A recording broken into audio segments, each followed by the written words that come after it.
Hi there. One of the guests that was in April was so popular. I've managed to get him back. It's the wonderful Dr. Anthony Chaffee, and he's going to ask you, he's not going to ask you anything. He's going to answer a few of the most popular questions I get on my channel. Hi, Anthony. Hey, good. How are you? Nice to see you. I'm good. And yeah, the last video got a lot of comments, and I did do a poll if you were on, what questions would you ask? So I've got a list of questions we're going to rattle through. I know May is particularly busy, especially with the conference coming up.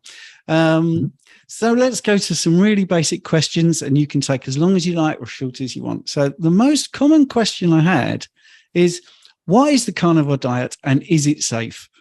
So the carnivore diet is really our biologically appropriate species-specific diet. Human beings are carnivores, and that is our optimal nutrition. So is it safe? Yes, because it's optimal. It's the best thing that we can put in our bodies to fuel our health. And it doesn't have things in it that are harmful to us, like plants do. Plants defend themselves by being poisonous. That, all living organisms have a defense, or else they don't stay living organisms. And while animals can run away or fight back, plants can't. And so they have to use poisons and other natural defenses to stop being eaten. And so and we know this from, just the fact that there are edible and inedible plants, right? You get lost in the woods, you run out of food. You can't just eat any random plant. Most of them will make you very sick or even kill you. That's because they are inedible. Well, does that mean that the edible plants just have no toxins? No, it just means that we have more of an ability to detoxify them. They aren't as acutely poisonous to us. So on a carnivore diet, you eliminate out all of those potentially harmful, plants, and some are more or less, some are quite benign, but they still have something in them and they don't provide as good of a benefit. So this just provides optimal nutrition for us as a species and eliminates out everything else. And so by definition, it is safe. Yes. Yeah, great. Here's that old chestnut. Will red meat give me colon cancer? No, no. So no, that was there's a lot of we touched on this last time, but there are a lot of nutritional studies that are just bogus, and a lot of these things are brought about by biased parties such as the Seventh-day Adventist Church, Loma Linda Medical Center, which is a Seventh-day Adventist hospital, medical center, and medical school. And a lot of research is coming out from these people because they have a biased self-interest in vilifying meat because they think it's sinful. In the 1800s, they saw that people that ate more red meat, fornicated and procreated more often. They said, "Oh, meat makes you more lustful. Lust is a sin.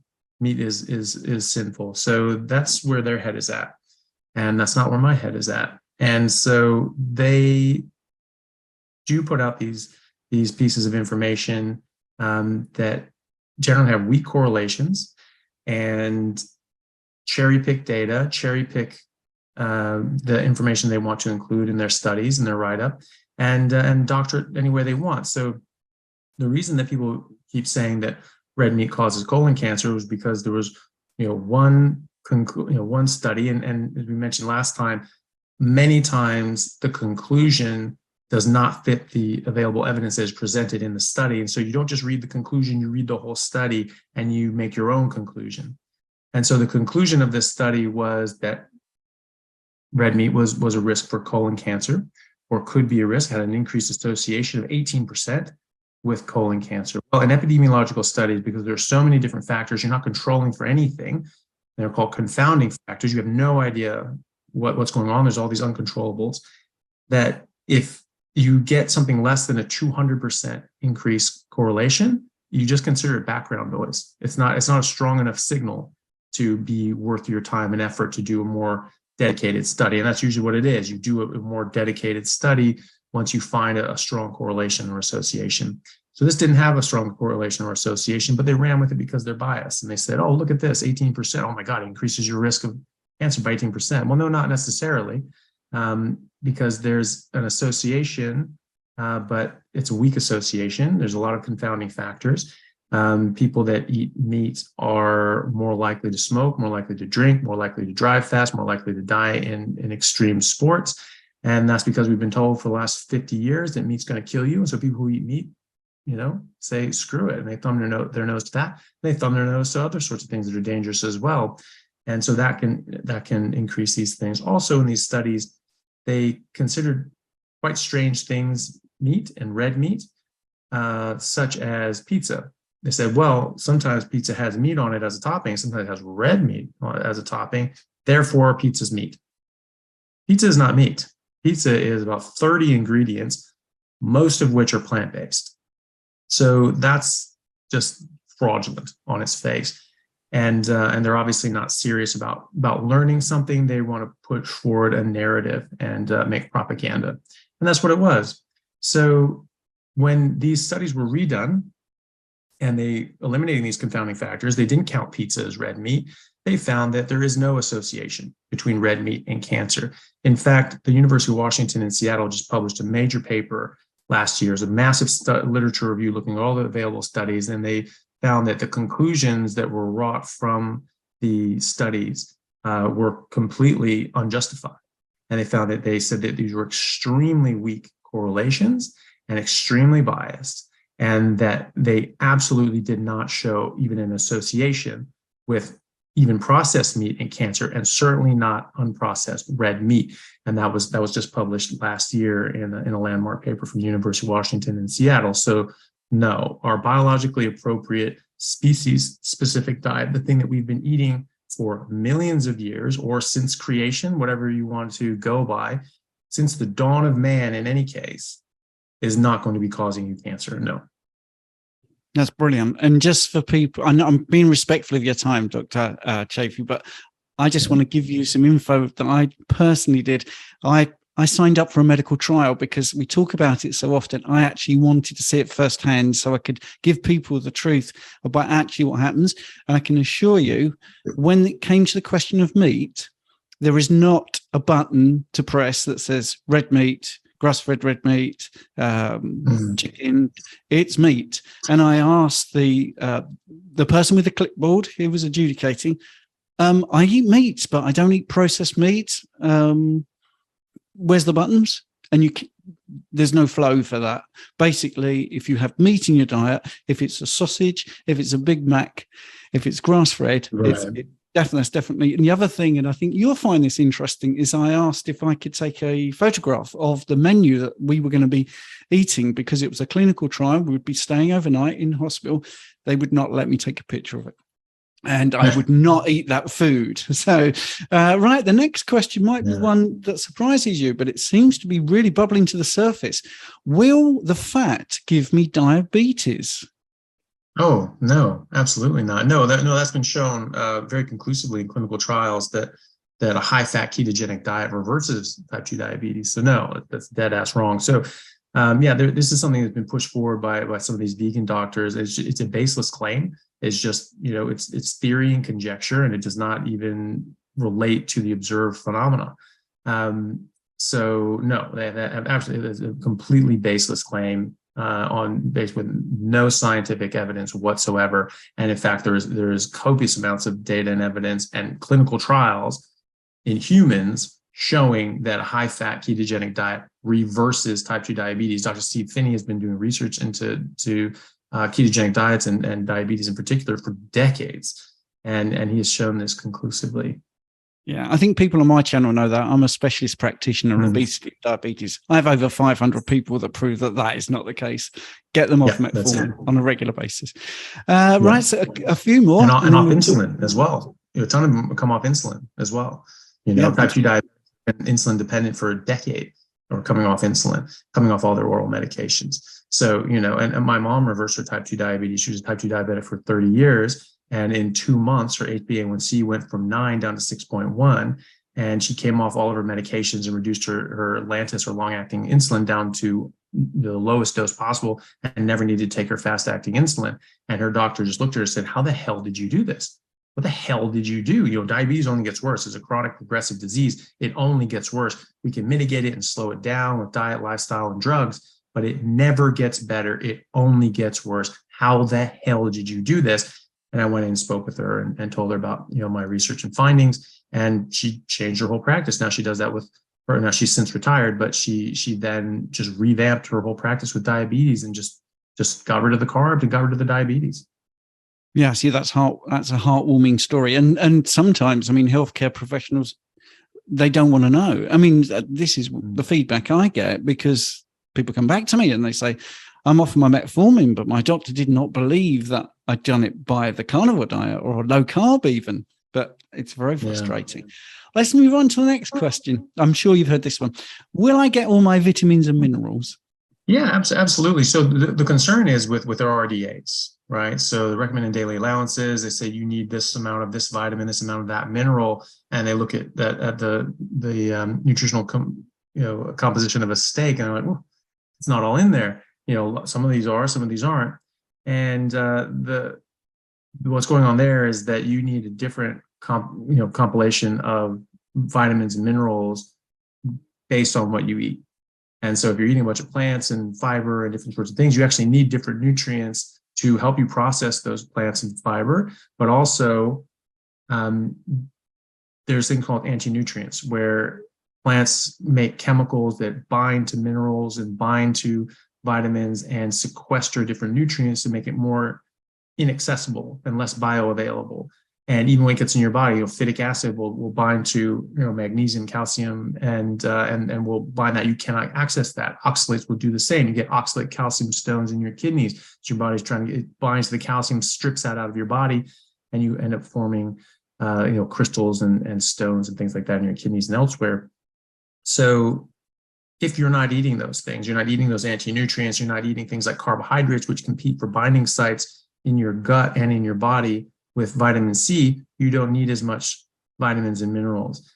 And so, for a classic example of this is, scurvy. People think, oh, you're going to get scurvy if you only eat meat. Well, that's not the case, because the polar explorers all found out that the Inuit did not get scurvy, but they got scurvy if they were eating like sailor's biscuits in their food. So then they switched to just eating meat. These are Europeans. They say, well, wow, the Inuit, there's a special genetic breed that they can survive like that. No, the Europeans fared better as well. And so when they switched over to what the Inuit were eating, which was fish and fatty meat, they did not get scurvy. They, in fact, reversed all of these nutritional deficiencies that they had. And they were extremely healthy and hardy. And so, well, I mean, we just know that you get everything you need from meat because the Inuit do, and the polar explorers do, and you can't live generation after generation after generation only eating meat if meat doesn't have absolutely everything you need in it. So for vitamin C and scurvy, first of all, what does vitamin C do? It hydrolyzes proline and lysine, which are able to form properly bound up and tight collagen. You don't get those things hydrolyzed, then they aren't as tight, they aren't as strong, and you get weak tissue and gums, and they start bleeding. Your tissue starts breaking down and you die. It's very dangerous. But when you're eating a lot of meat, you get a lot of collagen and you get a lot of hydrolyzed proline and lysine. You don't actually need to make it de novo. You don't need the vitamin C for that chemical process. So you need a lot less. But also, carbohydrates compete for binding sites with vitamin C. And so when you're eating carbohydrates, you need far more vitamin C to overcome and overwhelm the amount of carbohydrates that you're eating. So if you're eating carbohydrates, you need a daily amount of vitamin C measured in milligrams. But if you're not eating vitamin C, if you're not eating carbohydrates, you need vitamin C measured in nanograms. So it's 1/1,000,000th, of the dose. So it's a big difference. And so, the RDAs don't need to be refigured for a carnivore diet when you're not eating these anti-nutrients, when you're not eating things that compete for binding sites, when you're not eating things that disrupt the normal workings of your biology and your biochemistry. And also, the RDAs were thought up and calculated by our friend Ansel Keys, who we know was bought and paid shill of the sugar companies. We know that he doctored and falsified data and literature to appease somebody who's paying him off. How do we know he didn't do that for the RDAs? Maybe he didn't. Maybe that was good research that he did, but we don't know. Everything that guy does is suspect. And either way, it does not fit the observed fact. I have not taken vitamin C. I have not eaten anything with a more significant amount of vitamin C than just meat in nearly a decade. And I do not have scurvy, and I would be long dead by now if I was going to get it. Great answer. Here we go. Will all that saturated fat raise my LDL and give me a heart condition? Not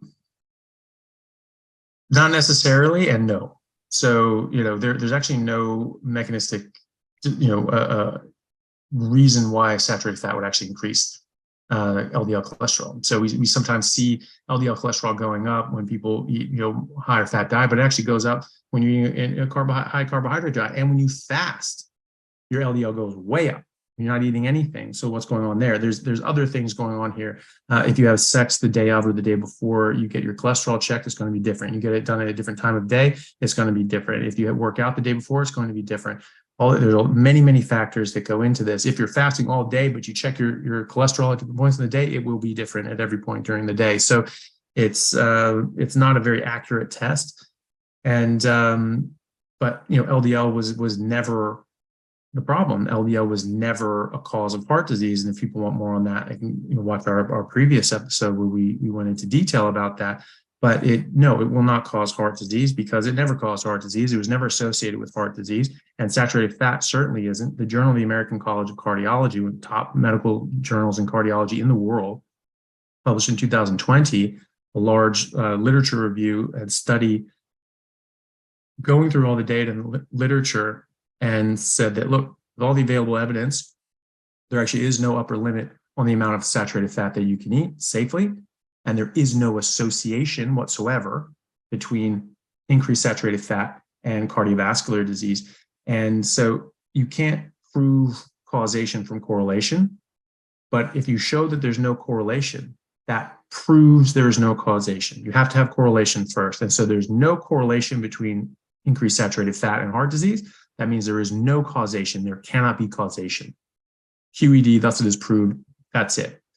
And in fact, they found an inverse relationship between saturated fat and heart disease, stroke rate. So saturated fat and stroke rate. So the more saturated fat people ate, the lower their stroke rate.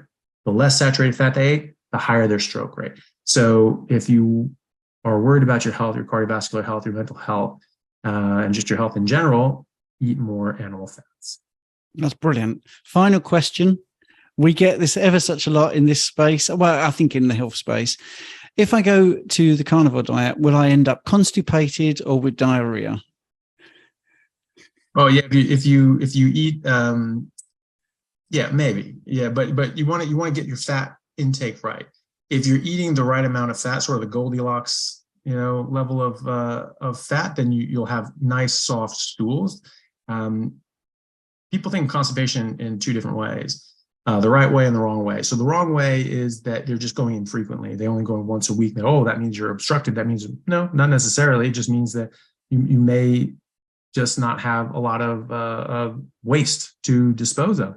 If you're eating meat, then you're going to absorb 98 to 99% of the meat that you eat. And so you're simply going to have much less waste. If you're eating plants with a lot of fiber, you cannot break down fat whatsoever at all. It has to be excreted.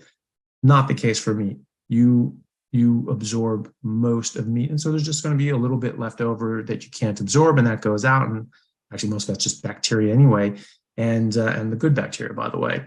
And so, if you're eating enough fat, then your stools will stay soft because that will keep that soft. Your body has a limited capacity to absorb fat, and once you meet and exceed that ability to absorb fat, basically with the amount of bile that you have, your liver makes bile, and that emulsifies fat, and you can absorb it that way. Without bile, it's very difficult for your body to absorb fat. It can a little bit, but not much. It's a very small percentage will get absorbed. It's usually like medium chain fatty acids. The rest goes out. And so if you find that you have dry, hard stools, that's real constipation. And the Bristol stool chart is dry, hard, crackly, knobbly, pebbly stools. That's constipation, not infrequent, right? Because you going once or twice a week is actually completely normal because you're going to have such a low volume to excrete.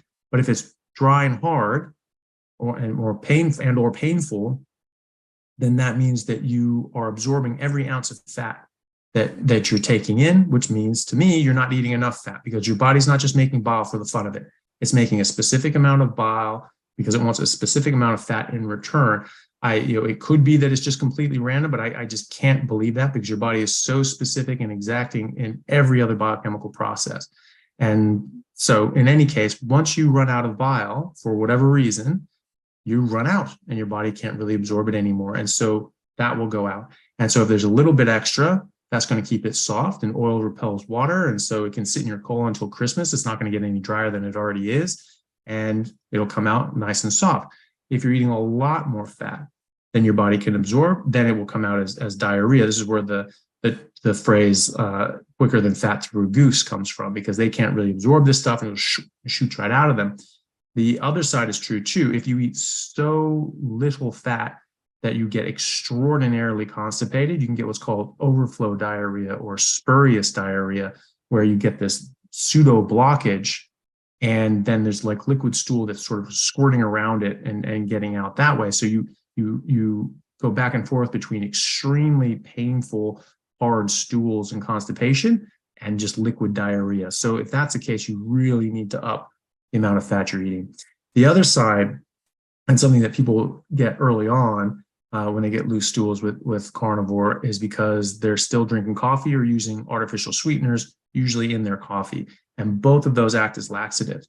And this is something that people really like about, really find it hard to get rid of, is coffee. That's sort of the last plant that they hold on to on a carnivore diet. They like coffee.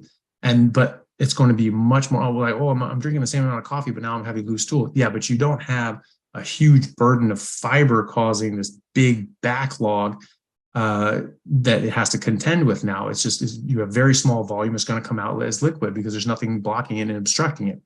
And so if you're drinking coffee, you can absolutely get loose stools or artificial sweeteners. You can get loose stools with stevia or monk fruit sweetener, all of these.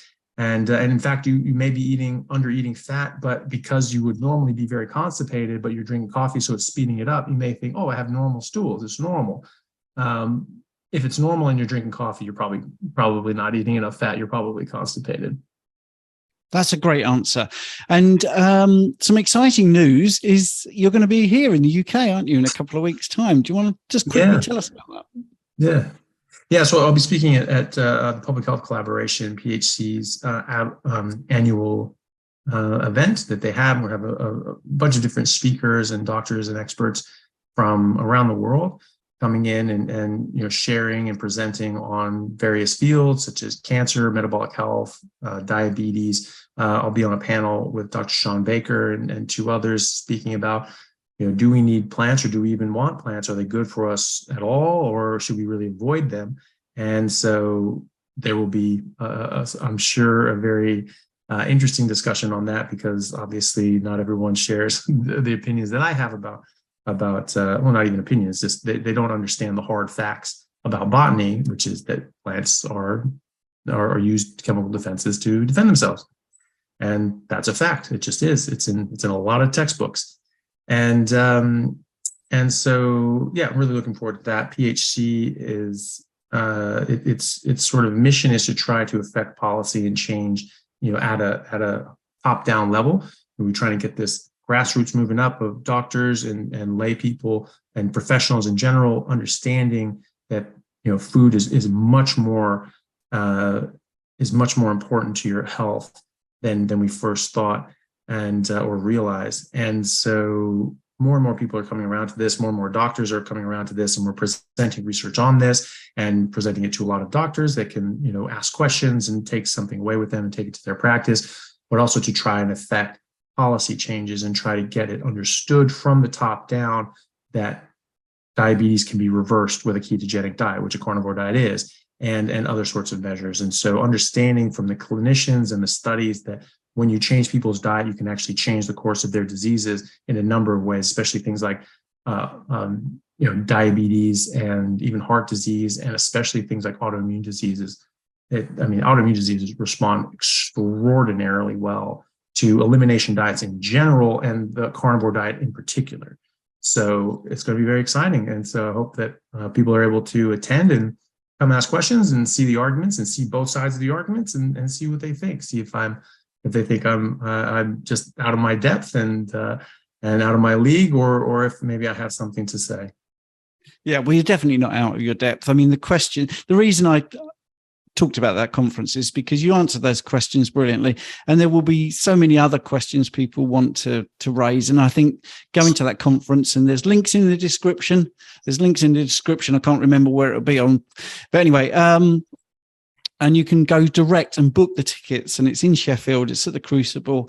Sheffield, if you've not been to, it's in the middle of England. It's just up the road from me, actually, about an hour's drive. So I might be there, so you can come and say hello to me as well. But anyway, thank you, Dr. Chaffee. That was amazing. I do appreciate your time. I think everyone will love all the answers, because they are pretty much the ones that we always get asked when people first transition. So really appreciate it. Thank you. You're very welcome. Thank you for having me on. Bonus round. Hi there, and welcome to another interview. And I'm going to get straight to the question. I have the wonderful Dr. Anthony Chaffee with me, and I'm going to ask him the question I ask everybody. Why did you become carnivore?